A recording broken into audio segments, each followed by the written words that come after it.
Every soldier who wears the uniform grows up believing one thing. It's drilled into them from day one, repeated in training, reinforced in every briefing. The promise is simple. If you get pinned down, if the enemy closes in, if everything goes wrong, air support will come, jets will scream overhead, helicopters will appear on the horizon, fire will rain down on whoever's trying to kill you, and you will survive. That promise is supposed to be absolute, unbreakable. The kind of guarantee that lets you walk into danger knowing someone has your back. But in the mountains of Afghanistan, in the streets of Mogadishu, in valleys where the radio goes silent and the sky stays empty, that promise has been broken. Not because pilots refused to fly, not because America lacked the firepower. The jets were there, the weapons were ready. But something else got in the way. Rules, uncertainty, caution. Fear of what might happen if the bombs land wrong, if the headlines go bad, if the strategy falls apart because of one mistake. This is the story of what happens when troops call for help, and the answer comes back. Negative. You're on your own. The year is 2009, a valley in eastern Afghanistan. U.S. Marines and Afghan forces are taking fire from multiple directions. They're pinned down, separated, bleeding. They call for artillery support. They call for airstrikes. They call for anything that can stop the enemy from closing in. And the answer they get is delay, hesitation, denials wrapped in questions they don't have time to answer.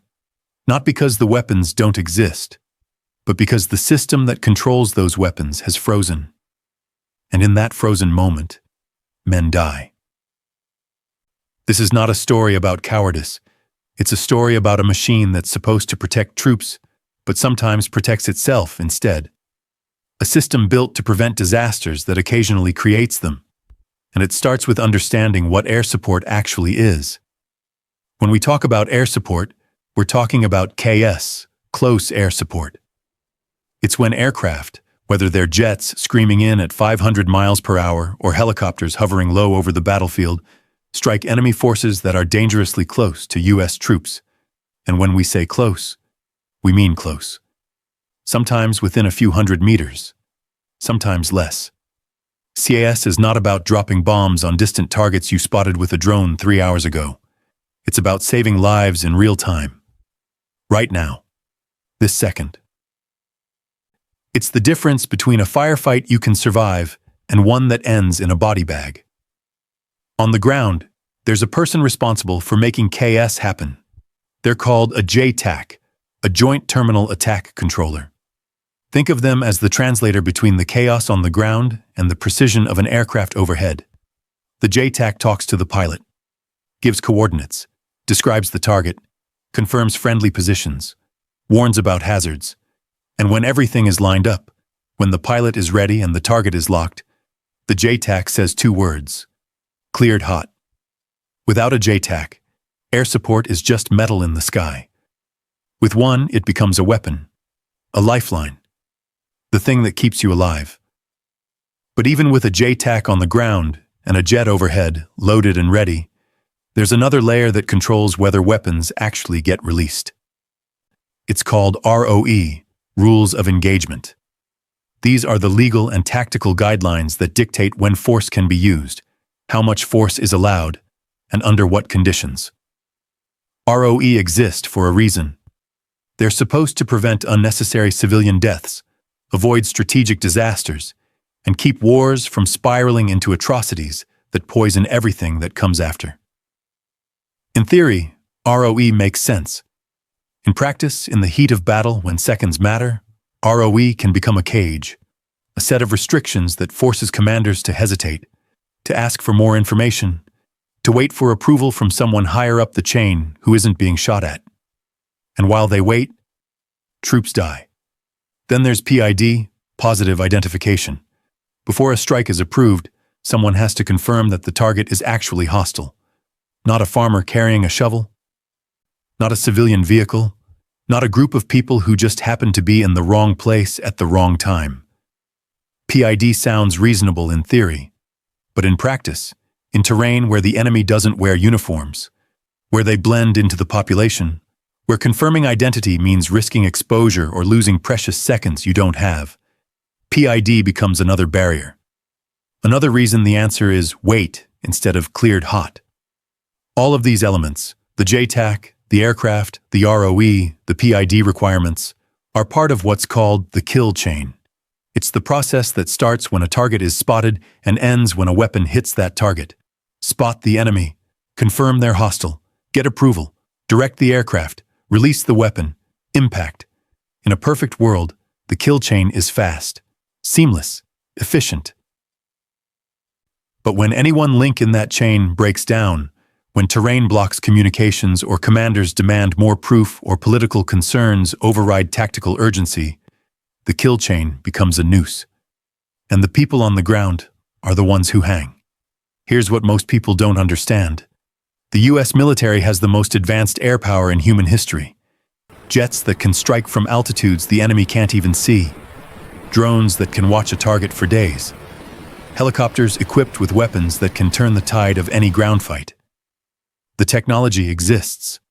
The capability is real. But having the weapon and being allowed to use it are two completely different things. And that difference is what killed people in a valley in Afghanistan in 2009. Let's go to Ganjgal. September 2009. Kunar Province, Afghanistan. A place where mountains rise like walls and valleys become traps. The kind of terrain where high ground means everything. And if the enemy holds it, you're already dead. You just don't know it yet. A US and Afghan force was tasked with moving toward a village area.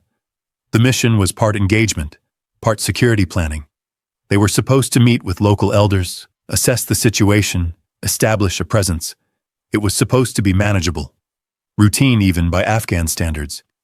But in Afghanistan, nothing ever stays routine for long. The team moved into the valley in the early morning. Steep ridges rose on both sides. Visibility was limited by the terrain itself. Narrow sightlines, blind corners, the kind of geography that makes every step forward feel like walking into a trap, and that's exactly what it was. As the unit approached the village, the ambush began. This wasn't random fire. This wasn't a lucky shot from a single fighter who got scared and squeezed off a round. This was coordinated, planned. The enemy had positioned themselves on the high ground, on multiple angles, with overlapping fields of fire. They opened up with everything they had. Machine guns, rifles, rocket-propelled grenades. The kind of volume of fire that doesn't give you time to think, only react. The US and Afghan forces were caught in a kill zone, textbook ambush, and the enemy knew exactly what they were doing. The first calls for fire support went out immediately. Troops on the ground needed artillery, smoke rounds to obscure their position and give them a chance to move, high explosive rounds to suppress the enemy and buy time. Anything. Just something to stop the incoming fire, to create breathing room, to turn the momentum even slightly in their favor. The requests went up the chain. Clear, urgent, desperate. And this is where it gets worse. The response didn't come, not right away, not when it mattered most. Instead, there was hesitation, questions.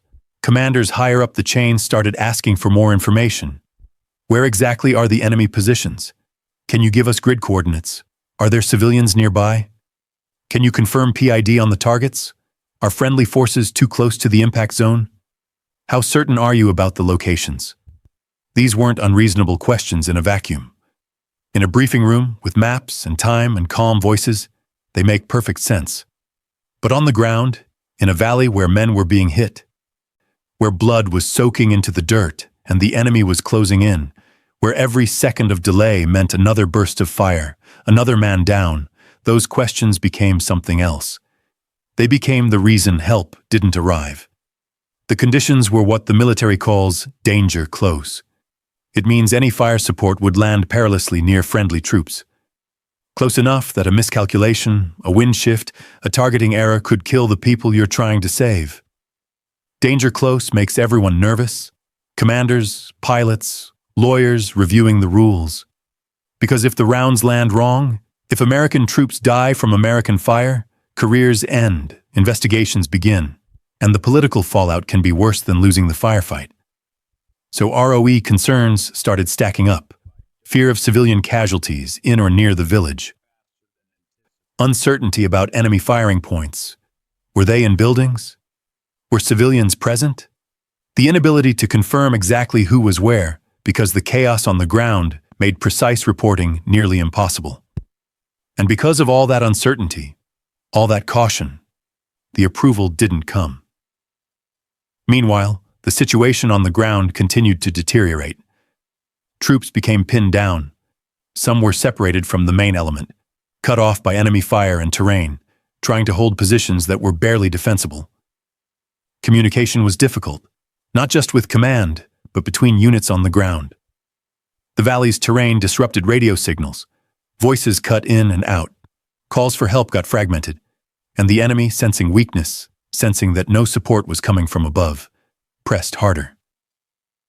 What was supposed to be a meeting site had become a killing field, and the sky above stayed empty.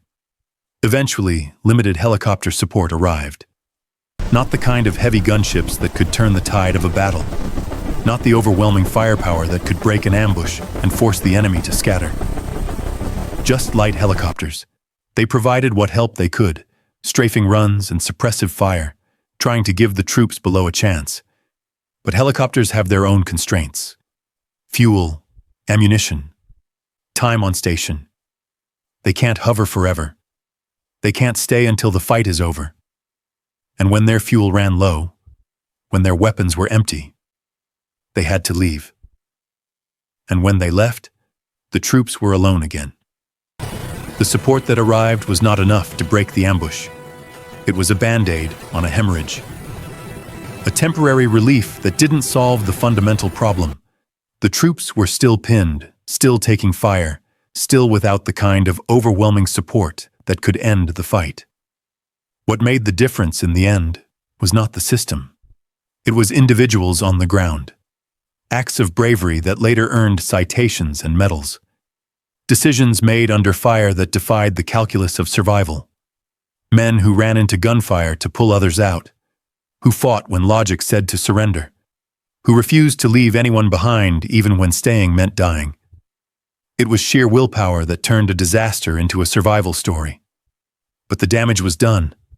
Men were wounded. Some didn't make it out. And the questions that followed were brutal and unavoidable. Why was fire support delayed? Why were approval processes so slow? Why did commanders hesitate when troops were dying? Because the real problem wasn't the enemy. It was the system that was supposed to help. Investigations after Ganjgal concluded that leadership indecision and hesitation contributed to the failure to provide timely support. The system that was supposed to protect troops had instead paralyzed itself.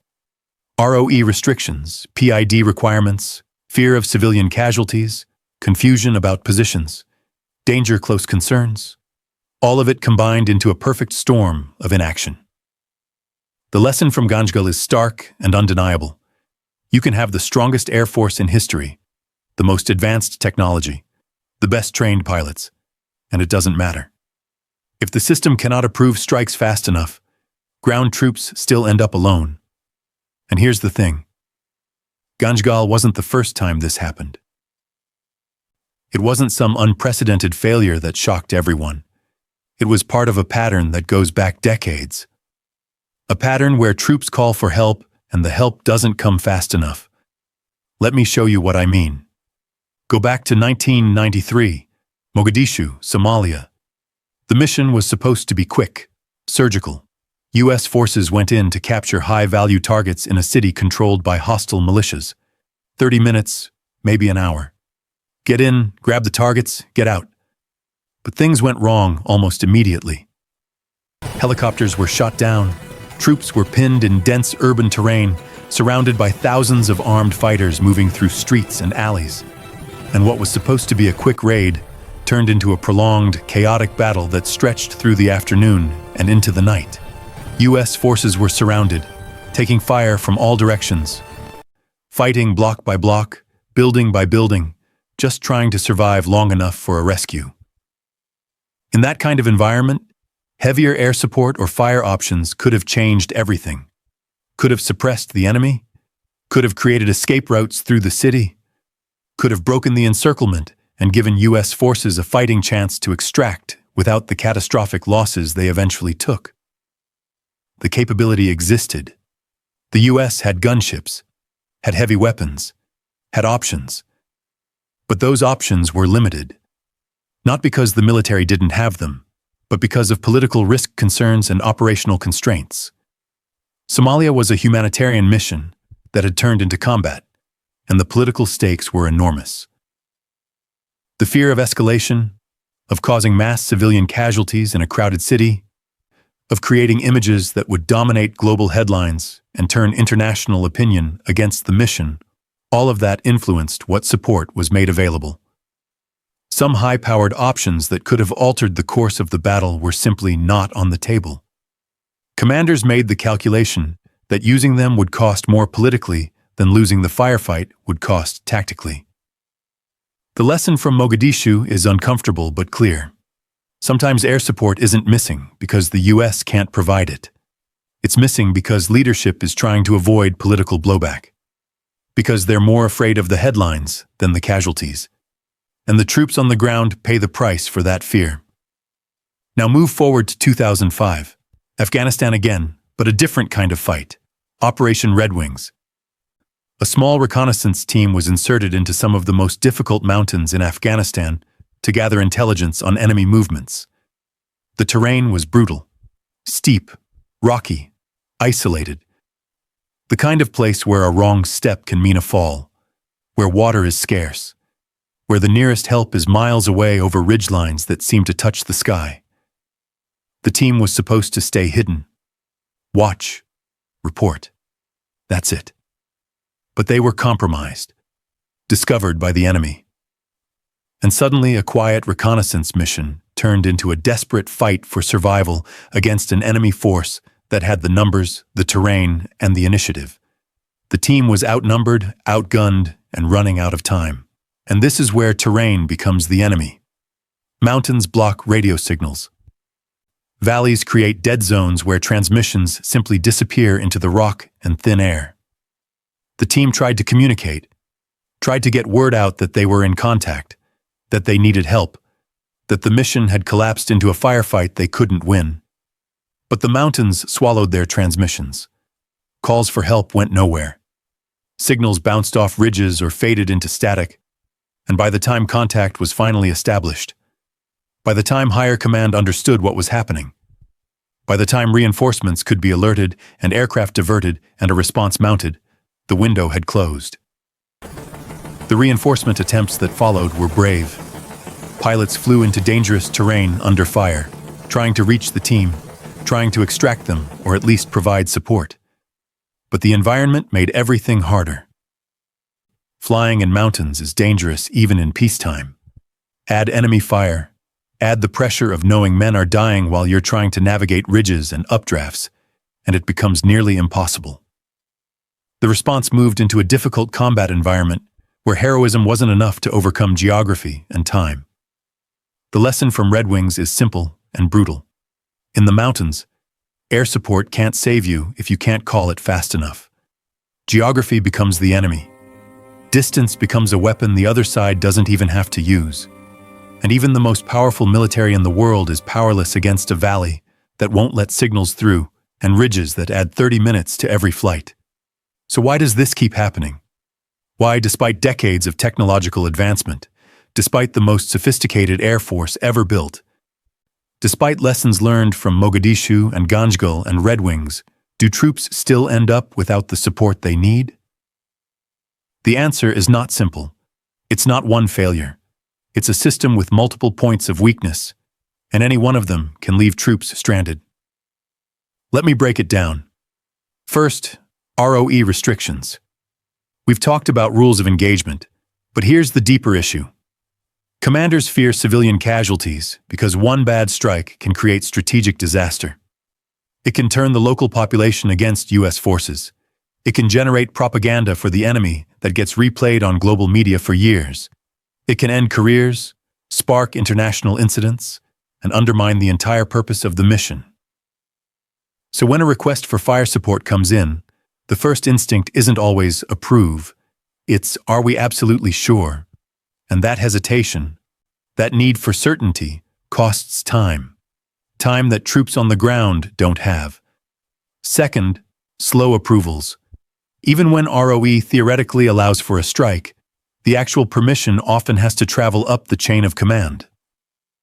A JTAC on the ground can identify a target, can have the coordinates locked, can have the aircraft overhead ready to engage. But if they need approval from a battalion commander, or a task force commander, or someone even higher, every step in that chain adds minutes. Phone calls, radio checks, briefings, confirmations. And in combat, minutes are the difference between life and death. The kill chain that's supposed to be fast becomes a bureaucratic crawl through a hierarchy that wasn't designed for speed. Third, PID requirements. We've covered positive identification, but here's the practical problem. The enemy doesn't wear uniforms. They fire from buildings that might also house civilians. They move through terrain where distinguishing hostile from non-hostile requires video feeds, multiple camera angles, confirmation from intelligence sources, sometimes even approval from legal advisors. And while that confirmation is being gathered, analyzed, and transmitted up the chain, the enemy is still shooting. The requirement to be certain becomes a barrier to action. And certainty, in war, is a luxury troops can't afford. Fourth, communications dead zones. Terrain isn't just a physical obstacle, it's an electronic one. Mountains block radio signals, dense foliage absorbs transmissions. Valleys create shadows where nothing gets through, not voice, not data, not GPS. In places like Afghanistan, you can be less than 10 miles from a base, close enough to see it on a map, and still be unable to call for help because the mountain between you and them is blocking everything. Technology has improved. Satellite communications help. Relay systems bridge gaps. But geography still wins sometimes. And when it does, you're fighting alone. Fifth, weather limits. Fog rolls in. Dust storms kick up. Heavy cloud cover settles over the battlefield. Weather doesn't care about your mission, doesn't care that you're pinned down and bleeding. And when visibility drops, when pilots can't see the target, when laser designators can't lock on through the clouds, air support becomes impossible. Troops on the ground can be in desperate need, calling for help, watching the sky. But if the weather won't cooperate, the jets overhead are just expensive observers. They can hear you dying. They just can't help. Here's what people don't realize about modern warfare. It's not like the movies. It's not always a clear battlefield with obvious enemies and unlimited support. It's constrained by systems designed to prevent mistakes, and those systems sometimes create new ones. Sixth, deconfliction delays. The modern battlefield is crowded. There are multiple aircraft in the air at different altitudes. Friendly forces spread across the area, drones orbiting overhead collecting intelligence, artillery firing from distant positions. Before a strike can happen, before weapons can be released, airspace has to be cleared. Everyone has to confirm they're not in the danger zone. That process is necessary, absolutely necessary, to avoid friendly fire. But it takes time. Calls have to be made, coordinates compared, confirmations received. And again, time is what troops don't have when they're being overrun. Seventh, not enough aircraft. The US military has enormous air power, but it's not infinite. In a theater like Afghanistan, with operations happening simultaneously across vast distances, there are only so many jets and helicopters available at any given moment. Priorities have to be set. When multiple emergencies happen at once, when several units are in contact and all of them need air support right now, someone has to decide who gets help first. Someone gets the jets, someone waits. And the people who wait hope they survive long enough for their turn to come. Eighth, distance and fuel. Jets aren't always close. They might be flying a patrol 200 miles away when the call comes in. They can fly fast, but even at 500 miles per hour, it takes time to cross that distance. And by the time they arrive, the situation on the ground might have changed completely. The firefight might be over. The enemy might have withdrawn. The troops might be dead. And even when aircraft do arrive, they can't stay forever. Fuel is finite. When the tanks run low, when the warning lights start flashing, they have to leave. They have no choice. And if the fight is still going when they turn away, the troops below are alone again, watching the contrails fade. Ninth, danger, close risks. When friendly troops are extremely close to the target, 50 meters, 75 meters, sometimes even less, the margin for error disappears completely. A bomb that lands even slightly off target might hit the people you're trying to save. Commanders know this. Pilots know this. They hesitate. They ask for better coordinates, more precise marking, triple confirmation. They're trying to be careful because one mistake means they kill their own. And while they're being careful, while they're rechecking everything, the enemy doesn't hesitate. The enemy doesn't worry about precision or protocols. The enemy just shoots. 10th, technology limits. ISR, intelligence, surveillance, and reconnaissance, has gaps. Drones can't see through buildings. Thermal imaging gets confused by fires, heat sources, even warm ground. GPS can be jammed or spoofed. Marking systems fail. Batteries die. Lasers malfunction. Coordinates get transposed. The technology that's supposed to make everything precise and certain sometimes just doesn't work. Equipment fails. Sensors give false readings. And when it fails, the fallback position is always caution, which means delay, which means troops go unsupported while people try to fix the technology or find a workaround. These 10 reasons aren't isolated. That's the critical thing to understand. They stack on top of each other. ROE creates hesitation. Hesitation leads to approval delays. Approval delays give time for weather to worsen or communications to fail. By the time everything aligns, by the time all the boxes are checked and permission is granted and the aircraft is in position, the moment has often passed. The enemy has moved. The troops have been overrun. Or they've fought their way out alone, bleeding and exhausted, wondering why the sky stayed empty when they needed it most. Now here's the part that makes this whole thing impossible to solve. Both sides of this argument have legitimate points. Commanders who hesitate, who demand confirmation, who slow down the kill chain, they're not doing it out of malice or indifference. They're trying to avoid disasters that can end the entire mission. A strike that kills civilians doesn't just end lives. It ends campaigns. It turns allies into enemies. It gives propaganda ammunition to the opposition. It creates strategic failure from what looked like tactical success. A commander who approves a strike without proper confirmation might win the firefight and lose the war. That's the reality they live with. The weight of knowing that one bad decision can undermine years of effort and cost hundreds of lives down the road. But here's the other side, and it's just as valid. Troops on the ground didn't ask to be deployed into danger without support. They didn't volunteer to be abandoned when things go wrong.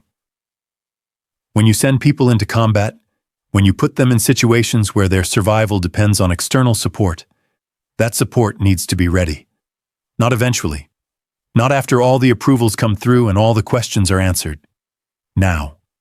In the moment. When rounds are impacting and men are falling and every second of delay is measured in blood. The argument from the ground is simple and undeniable. If you're going to send us into danger, back us up. Don't make us fight alone because you're afraid of the consequences of helping us. So who's right? The commanders who prioritize avoiding civilian casualties and strategic blowback, or the troops who say that waiting for permission can kill just as surely as enemy fire? The truth is painful. Both are right. And that's what makes this problem so hard to solve. Maybe impossible. Modern conflict isn't about defeating an enemy army on an open battlefield where you can see everyone and everything is clear. It's about navigating politics, perception, and precision in environments where the enemy hides among civilians and every mistake is broadcast globally within hours. The system that controls air support is designed to manage those complexities. to balance competing priorities, to prevent the kind of catastrophic errors that can lose wars. But in doing so, it sometimes sacrifices the very people it's supposed to protect. There's no easy answer, no simple fix. Loosening ROE might save troops in the short term, might reduce delays and get support to the battlefield faster, but it risks creating the kind of civilian casualty events that make entire populations turn against U.S. forces and give the enemy a propaganda victory worth more than any tactical defeat. Tightening ROE might reduce those risks, might prevent strategic disasters, but it guarantees that some troops will call for help and not get it in time. It's a choice between bad outcomes and worse outcomes, between risking troops or risking the mission, and the people making that choice aren't on the ground. They're in command centers, looking at maps and intelligence reports, balancing strategic goals against tactical needs. They don't hear the gunfire. They don't smell the blood. They don't feel the fear. They just see the data and make the call. But here's what doesn't change, what can't change. Every troop who walks into danger does so with the belief that if things go bad, help will come. That belief is what allows them to take the risks their missions require. It's what allows them to push forward when the safer choice would be to hold back. It's what lets them operate in places where the odds are stacked against them. That belief is the foundation of the entire system. It's the unspoken contract between a nation and the people it sends into harm's way. And when that belief is broken, when troops call for help and hear negative, when the sky stays empty and they realize they're on their own, something fundamental is damaged. Trust erodes. Confidence disappears. And the next time they're asked to walk into danger, they remember. They remember the valley. They remember the delay. They remember the moment when the promise was broken and they had to fight alone. Air power is not just jets and bombs and technology. It's a promise, controlled by rules and people and systems designed to prevent disasters. It's supposed to be the thing that tips the balance, that turns impossible fights into survivable ones. But systems are only as good as their ability to function when it matters most.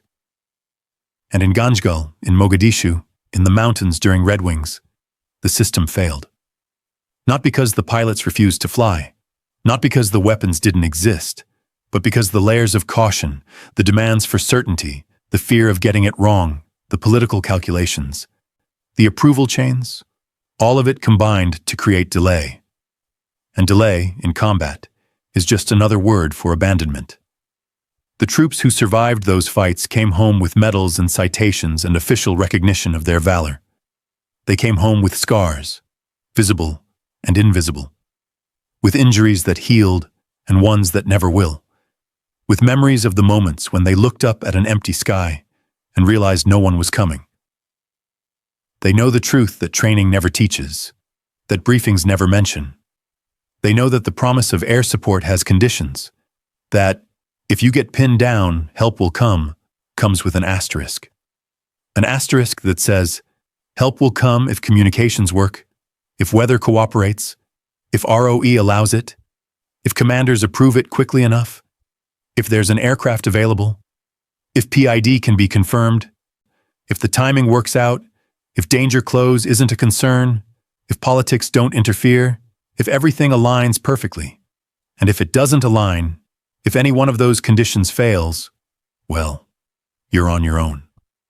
In modern conflict, with all its precision and technology and overwhelming capability, the scariest words a soldier can hear aren't gunfire. They're not the sound of an explosion or the crack of a bullet passing close or even the thump of enemy mortars impacting nearby. The scariest words are the ones that come through the radio, calm and distant. From someone who isn't there, who can't see what you're seeing, who doesn't understand that you're out of time and out of options. The words that mean you're alone. The words that mean the system has decided your survival isn't worth the risk of getting the strike wrong. The words that every troop fears and some have heard, spoken in the clinical language of military procedure. Negative, you're on your own. Those words echo. They echo in the valleys where men fought and died, waiting for help that came too late or didn't come at all. They echo in the minds of the survivors, who carry that moment with them forever. And they echo in the question we still haven't answered. How do we keep the promise? How do we give troops the support they need without creating the disasters we're trying to prevent? How do we balance caution with urgency, restraint with obligation, strategic concerns with the lives of people on the ground? Because somewhere, right now, there's a valley. There's a team on the ground, moving through terrain that could become a trap. There's a JTAC with a radio, ready to call for help if things go wrong. There's a jet overhead or on standby, armed and ready. And there's a system between them, a system of rules and approvals and concerns and calculations that will decide whether that help arrives in time, or whether those troops hear the words that mean they're fighting alone. The promise still exists. It's still part of the contract, still part of what makes troops willing to walk into danger. But whether that promise can be kept when it matters most, that's the question we're still trying to answer. Subscribe for more American Hidden Wars documentaries. And here's the question we need you to think about. The question that doesn't have an easy answer. Do you think modern ROE protects civilians, or does it put troops at risk? Because the answer you give determines what kind of military we have, what kind of wars we fight, and what kind of promises we can actually keep to the people we send into battle.